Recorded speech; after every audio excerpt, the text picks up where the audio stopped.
మత ప్రచారానికి పరిమితం కాకుండా మానవ సేవే మాధవ సేవ అనే విషయాన్ని అందరూ గుర్తుంచుకోవాలన్నారు మంత్రి సీతక్క.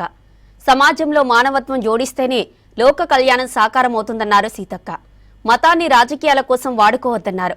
ఎవరి విశ్వాసాలు వారు నమ్ముతూ సాటి మనిషిని ప్రేమించాలన్నారు. మతం వేరు కాదు, మానవత్వం వేరు కాదన్నారు మంత్రి సీతక్క. సికింద్రాబాద్ హరిహర కళాభవన్లో ఏపీ తెలంగాణ ఫాస్టర్ల సమావేశానికి ముఖ్య అతిథిగా హాజరయ్యారు మంత్రి Seethakka. Different types of parts ఉన్నాయి, castes ఉన్నాయి, religious ఉన్నది, but we are all Indians. అది మన కమిట్మెంట్. మనం ఎట్లా ఉన్నా మనం ఇండియాలో ఉన్నాం. మన ఇండియా యొక్క ఆత్మ గౌరవాన్ని కొనసాగించడం కోసం అందరం కట్టుబడి అంకితా భావంతో పనిచేస్తాం.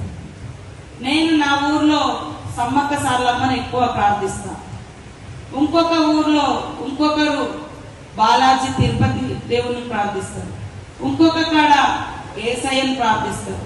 ఇంకొక కాడ శ్రీరాముని ప్రార్థిస్తారు. బట్ వీరందరూ కూడా మన రాష్ట్రంలో ఉన్నారు, మన దేశంలో ఉన్నారు. అది ప్రార్థనలు, నమ్మకము, విశ్వాసం అనేది అది వ్యక్తిగతం. దాన్ని రాజకీయ వేదికగా వాడుకోవద్దు అని నా భావన. ఇదే మన అందరి భావన.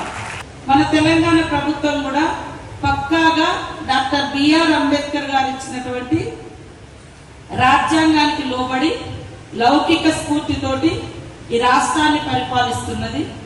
ఈ దేశం కూడా లౌకిక రాజ్యంగా డాక్టర్ బిఆర్ అంబేద్కర్ గారు రాజ్యాంగంలో మనకు అవకాశాలు, హక్కులు కల్పించడం జరిగింది.